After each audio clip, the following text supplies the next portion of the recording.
we're going to be looking at the Gundam Iceberg today. It's going to be separated into multiple videos, as I don't know if I have enough storage for a long video, so it's going to be done in little ones, and it's just easier for me to edit that way. Alright, so let's get right into it. Alright, so level 1, we have the Satan Gundam. It's a villain from the SD Gundam Gaiden series. His main plot in that show is that he wants to take over the world of Sadrak. In the show, he's eventually defeated, and he's turned into Superior Dragon, his next form. He did cause a bit of controversy with his name, obviously being called the Satan Gundam. When they brought it over to localization, they had to switch it. I believe they switched it to Evil Gundam. So you'll see that throughout the list with a lot of localizations. They have to switch the names. Right. So Freedom Fighter Gunboy was the original draft name for the 1979 Mobile Suit Gundam series. It features a red-headed Amuro and original designs for Char, Lala, and Concealia Zabi. The white base was originally going to be called the Freedom Fortress, and the core fighter was to be called the Freedom Wing. So you can actually find animation tests of this on YouTube. Pretty cool. I check it out. It's not much, mainly just little clips of characters walking, but it's still cool to check out if you like Gundam nonetheless. So the Kingdom Gundam was a mobile suit that has only appeared in the Young Jump X Gundam 40th Anniversary special movie to obviously celebrate the 40th anniversary of Weekly Young Jump and the 40th anniversary of Mobile Suit Gundam. The mobile suit was designed by Yasuhiro Hara, and overall I'd say it's a pretty cool mobile suit design. I love the kind of beam scythe staff, and it also shares the wings of light, just like the V2 Gundam. Alright, so our next entry, MSX, is a 1984 series that showcases new mecha designs and variations for the 1979 Mobile Suit Gundam. So most of the designs that are shown in MSX were actually cut from final production from the original Gundam show, as it was originally listed for 52 episodes, but due to low popularity, it was taken down to 43 episodes. So they took all the cut designs and compiled them into a book. This is like the precursor to mobile suit variations that we see now. Some mobile suits that have appeared in MSX are the Act Zaku and Gigan. You can actually see the Act Zaku in Zeta Gundam a couple times, and you can see the Gigan in the Unicorn Gundam OVA, which is pretty cool that they added them back in.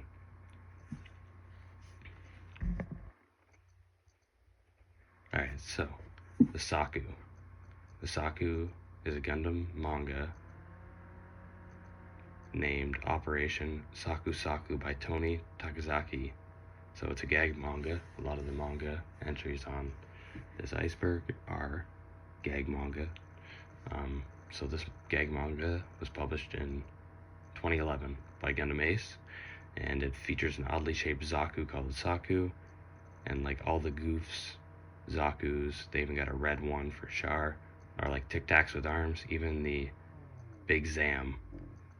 It's kind of funny, I was trying to find a copy to read online, but I actually couldn't find it, which is disappointing, but it would have been really cool. It looked hilarious. Alright. So for our next one, the Phoenix Origin. So in Narrative Gundam, there's that golden unicorn. So this is discussing where its name came from. So the origin of the Phoenix Gundam was made by using the data of the unicorn and Banshee. So it took the two data, combined it together, and it used the same coding as the Haki Shiki from Zeta Gundam. So it's like that one that almost, I think it either deflects or absorbs beam rifle shots almost. The name Phoenix comes from a demon listed in the Lesser Key of Solomon. It's a book from like medieval times. It's stated that the Phoenix sings sweet notes with the voice of a child, which tracks with the show. If you've watched it, you'll know that the way they track it is that it sings with the voice of a child, which is pretty cool to know where it comes from. Alright, our next one is called Gundam Walpurgis with a W, but in the Iceberg it's Valpurgis, so I don't know if that was just a typo or not, but whatever. So, it's a manga written by Renji Kato. It was published in 2017 by Katakawa in the Gundam Ace magazine. The synopsis of it is it's about a boy named Masahiro Oaks, whose father always told him to never try until one day Neo Zeon attacks, being led by Haman Karn in UC. It takes place in the UC 0089. Suspiciously, a year after her death, everybody is suddenly calling Masahiro Master Paptimus, like Paptimus Sirocco. This manga is not canon to the UC timeline. It's a little. I read about half of it. It's okay. It's not great. It's kind of just like a what if almost. It's like a what if story. The mobile suit designs are very cool. It like expands on the Double Zeta and Zeta designs, but I treat it as like a what if story. Our next entry is Dowan's Island. So I'm gonna guess this Iceberg was made, I believe it was made like 2021, which is before the new movie came out, but Dowan's Island is the 15th episode in the original Gundam series from 1979. It's all, as well, topic of the new Gundam film in 2022. The episode is notorious for having bad animation. Like, there's a few frames where the Zaku, and I'll show pictures, like the heads are elongated or kind of look funny. It's turned into a big joke in the community, but this episode was actually not aired in the American version of the original Gundam show. So it just got cut for some reason. So people actually asked Tomino, who is the creator of Gundam, they asked him why it wasn't aired in the American version. He answered that he asked for it to be skipped and gave no further answers.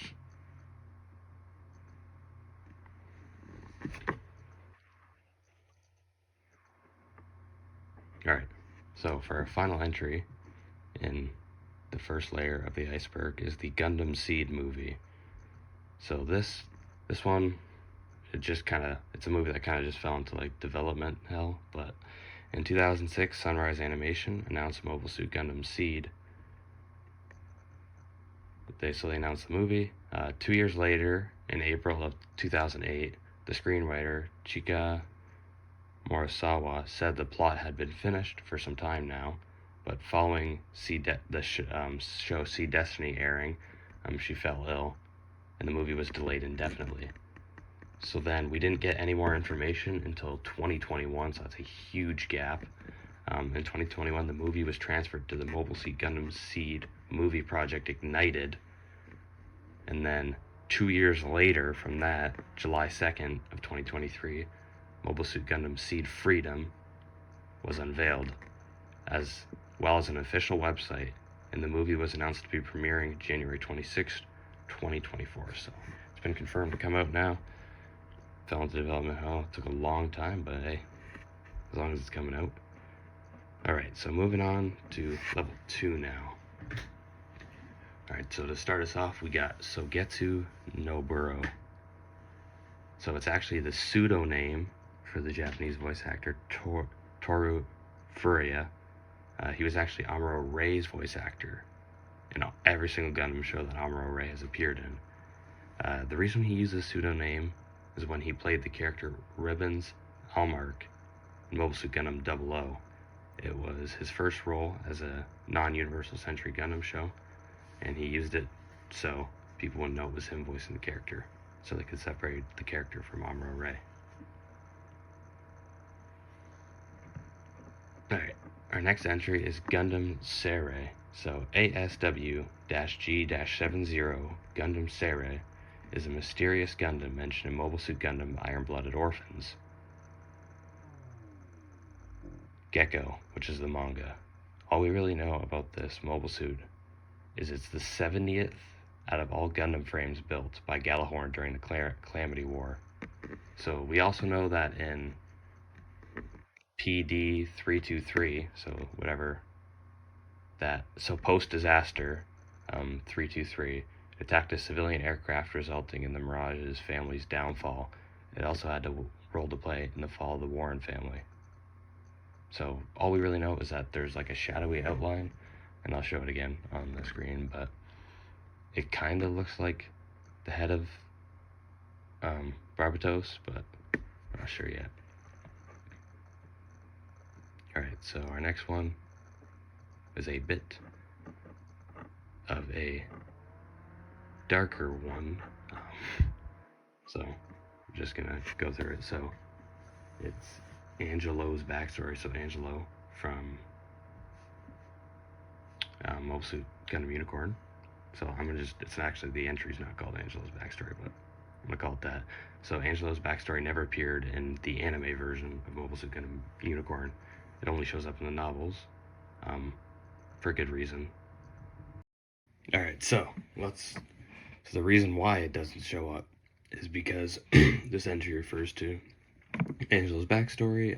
He had an abusive father who went on a regular basis to abuse him in a sexual nature.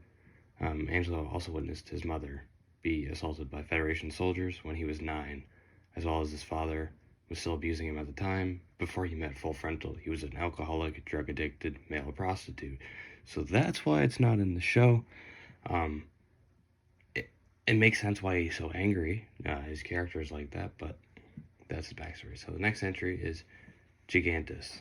So it's a mobile suit that appears in the manga Mobile Suit vs. Giant God of Legend, Gigantus Counterattack. So the mobile suit Gigantus is piloted by Mineva Zabi.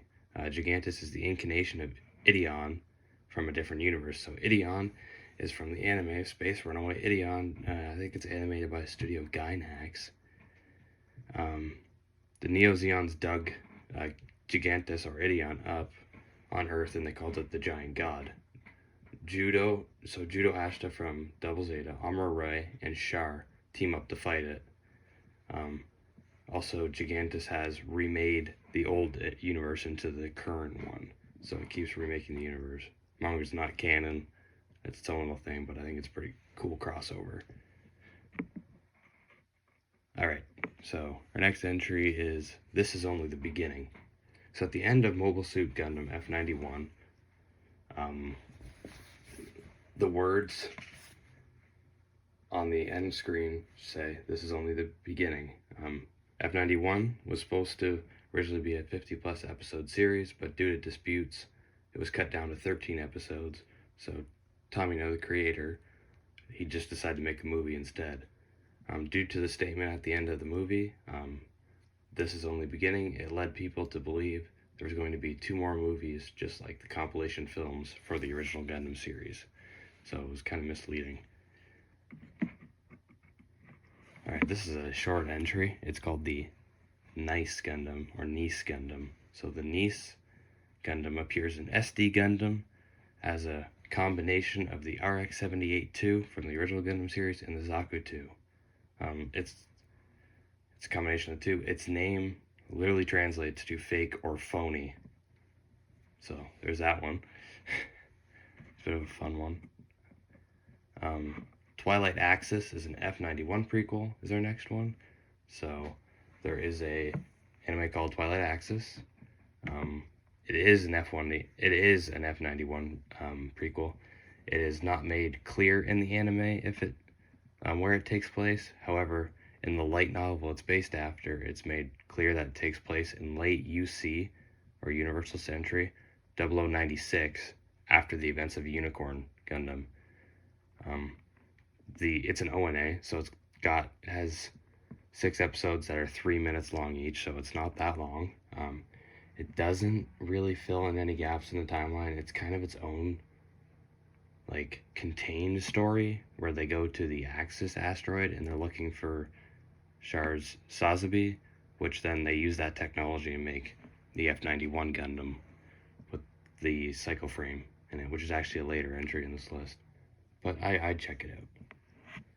Alright, our next one, actually this one took me a while to find. I got through a few forums, but so AOZ, or Advanced of Zeta designer, worked on Desktop Army. So AOZ, or the Advanced of Zeta designer, named Fuji Kaneki did the mechanical designs for the manga Advance of Zeta, which takes place in UC 84, so it takes place before Zeta Gundam. He also did designs for the Mega Hobby toy line called Desktop Army. All his designs are very well done with the unique look to them. I'm going to put his designs up so you can see them. But I would recommend checking out Advance of Zeta. It's got such suits as the Hazel, which is a super popular Gunpla model kit now. Alright, Gundam Barai is a manga created by Kazuma Isobe in the Gundam Ace magazine. So the manga takes place in the 31st year of the Tenpo, a long period of warfare with giant armor known as Tetsuki.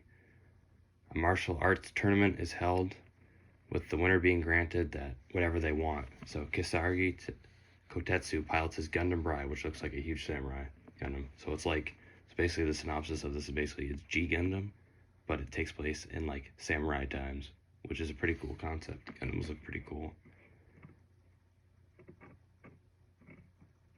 Alright, so our second last entry for this video is Gundam was not a giant robot. So this entry refers to the fact that technically speaking, the Gundam, or the RX-78-2, is not a robot. It has a pilot, which means it doesn't operate on its own, because the literal definition of robot is it has to be autonomous, so technically it's not autonomous. It can't operate on its own, whereas for something to be a robot, it has to operate something by itself. So it's kind of just an actually kind of thing, but it doesn't matter. So our last entry for this video is Kuntalia. It's a derogatory term used in Reconquista no G. It refers to a low class of people that were eaten as a substitute for food or cannibalized during the food crisis that happened at the end stages of the Universal Century. So that is a fun way to leave that off. And in the next video, I'm going to do level 3. Oh yeah, we'll do level 3 and level 3 and level 4. And that should come out next week. So I hope you guys enjoyed this one so far. If you got anything to add to it or any suggestions I should make to the video, leave down in the comments. I'll read them. I don't really care. I'm just kind of doing this for fun. But if, well, I hope you liked it so far.